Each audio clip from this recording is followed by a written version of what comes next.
Araw sa inyo mga boss, mga ma'am, mga sir. Dito po ako ngayon actually nasa tapat ako ng National Highway. San Narciso, halos boundary na ng San Antonio at saka San Narciso. Meron po akong ipapakita sa inyo property dito. For sale, 400 square meters. Maganda presyo nito mga boss. May bahay na at meron siyang parang commercial space ano po. So, ito yung National Highway. Yan po, papunta ng Iba. And then, yun, papunta ng San Antonio. So, nandyan po yung mga magagandang resorts.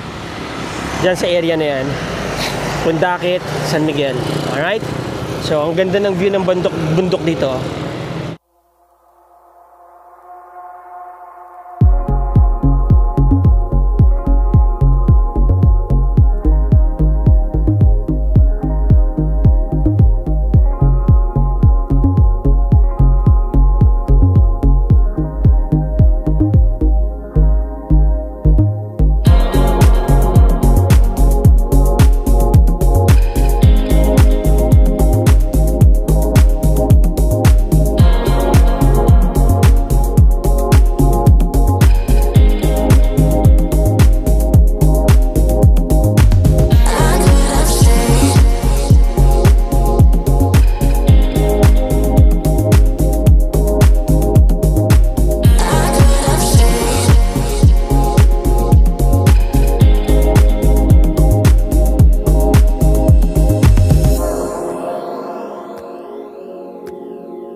Okay, now ang property is almost corner. Ito, mayroon kasing church dito, no. Maluwag ang ang way papunta sa loob. Although hindi pwede magsabay yung dalawang sasakyan sa lubong ano po. Okay. Now, this is the property. And ito. Ayan. Ayan yung mga ating mga kausap, di ba? Yan, oo. Masarap ba tumambay dito, mga mamshis? Ayun. Marimarites. Marimarites. Okay. Alright, so, ito po yung property, mga boss. Naka-pave na, ayan po, mula dun sa kalsada, no? So, hindi kayo, makakaiwas kayo sa putikan. Ang maganda, mga boss, may tubig sa harap, running water, ayan. Irrigation. Sabi nila, kapag may irigasyon daw sa harap ng bahay mo, or may tubig, swerte. Diba? Dadala daw ng swerte yan. Alright. So, ito po yung property. May dalawang structures dito. House and lot. At saka ito, dating computer shop to eh. Yung may-ari po nito, nagre-repair dati ng mga computer.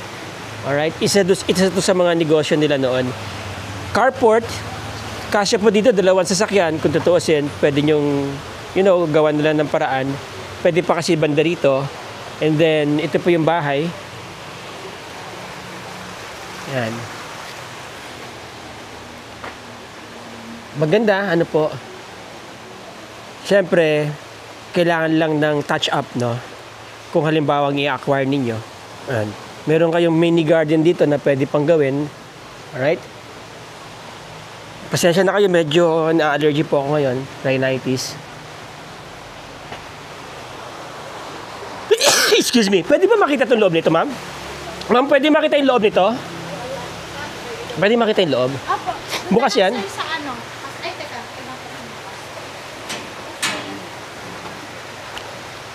Nakalock doon sa likod. Mabuksan. Mga gamit. Kay Roger ba itong motor na to? Hindi sir, sa kanila. Wow. Ito po yung loob ng computer shop. Para makita niyo lang kung gaano siya kaluwag, yung layout niya, ano po. Yan. Maluwag po, no? Yun yun, nakadesign po siya for computer shop kasi may mga saksakan na yan. Okay, malapit po siya sa highway, malapit siya sa eskwelahan dito. May sariling banyo. And then, ito po, ngayon ang setback ng bahay from this one. May American na... ano yan? American bully? Oh. Hindi ba nangangagat? Hindi. Mabait siya? Talaga. Mukha lang masungit, no? Anong pangalan niya? Ha? Yumi? Ah, babae? Hello, Yumi! Yumi! Yumi! Hello, Yumi! Yumi! Magkano American bully ngayon, tuta? 50? Mahigit 100. Tuta pa lang yun. Tuta lang yun. Ay, buntis pa na. Parang buntis pa. Buntis pa? Yan. Alright, so... maluwag pa po dito sa likod. Nakita nyo naman sa drone shots natin kanina, yung opening natin, maluwag pa dito sa likod. Ayan, basketball court. Mayroon na ring screen na nakalagay, no? Or fence para hindi basta-basta lumabas yung bola dun sa kabila. Stock room, mga boss. Ano po ito? Sir? Ano po ito, sir? Ano po ito? Bodega po yan, sir. Ah, bodega. Stakan ng palay yan. Stakan ng palay. Okay. Yan. Actually, kung ako makaka-acquire nito, ang gagawin ko dito, gagawin ko tong garden. No? Greenhouse garden. Makikita nyo po kasi sa drone shots natin, may community na dito, no? Malayo po yung palengke dito kasi nasa gitna po ito ng dalawang bayan, ng San Narciso at saka San Antonio. Alright, so meron lang po dito mga talipapa. So kung halimbawa ako makaka-acquire nito, ang gagawin ko dito, maglalagay ako dito ng greenhouse garden. Magsusupply ako ng mga high quality or high-end na or high value crops dito sa community dito. Kagaya ng lettuce, di ba? Magagandang kamatis, yan. Hobby nyo lang pero pinagkakitaan nyo. Mataba po kasi yung lupa, oh. Makikita nyo naman dun sa klase ng mga dahon na tumubo dito, especially itong alugbati, oh, wow. Ang sarap nito. Ang taba, oh. Mataba po ang soil, mga boss, kaya para mapakinabangan tong area na to, kung ako lang po, pababakbak ko yan. Gagawin ko tong high value crop garden. Alright, so yan. Naka-fully fenced po yung property. Ano po? May mga kailangang i-repair dito sa bahay. But, hindi naman siya ganun talaga kalaki. No? Mga minor repairs. Kagaya niyan, kailangan lang idikit. Naka-spandrel naman po yung labas. Linis lang yan, repaint itong bahay na to. Maganda na uli yan. Okay? Pwede po bang sumilip sa loob? Yan, Yumi! Last na yan, sir. Ang ganda, sexy naman ang pangalan mo, Yumi. Di ba? Yumi! Nakakatakot. Doon na lang po. Sige po.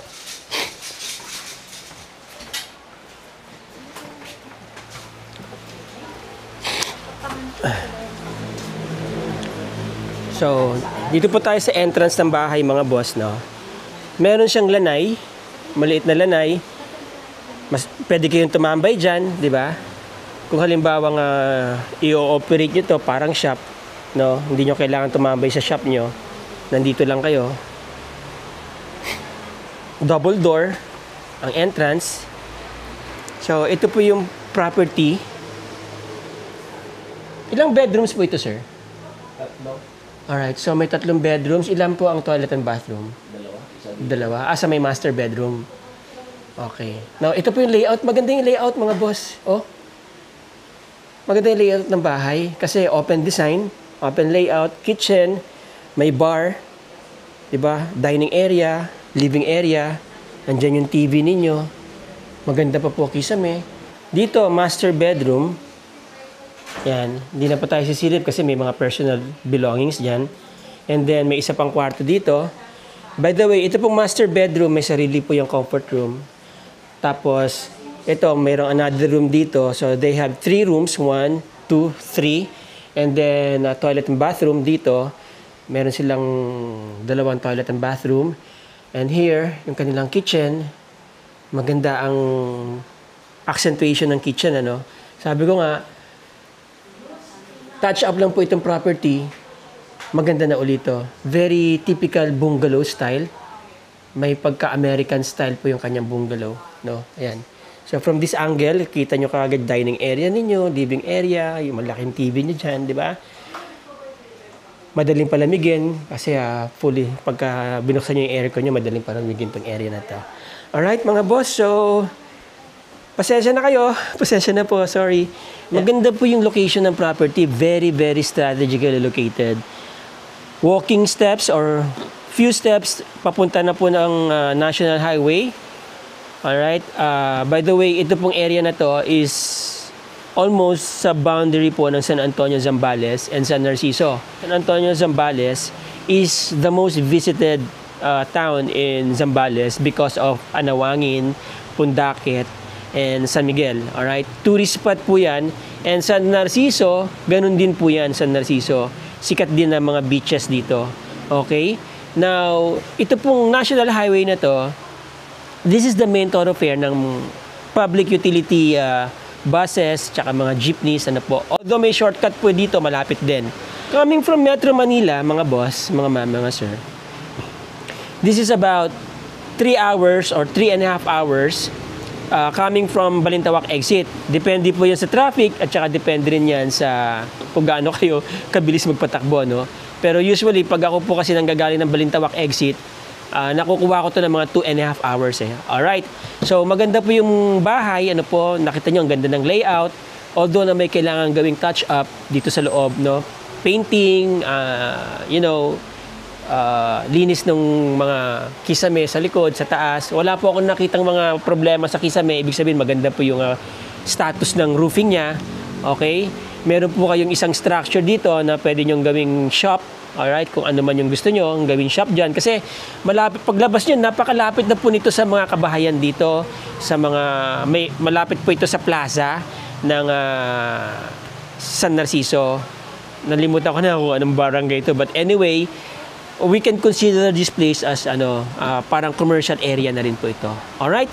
So, yung mga interesado po dyan, mga boss, mga ma'am, mga sir, schedule na po kayo ng tripping ninyo or viewing ninyo. Nandyan po ang aking contact details sa screen.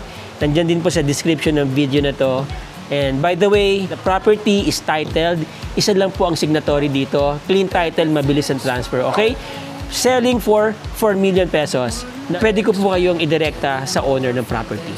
Okay, mga boss, mga ma'am, mga sir, maraming salamat sa inyo. Maraming salamat sa inyong panonood. Till the next video, ciao!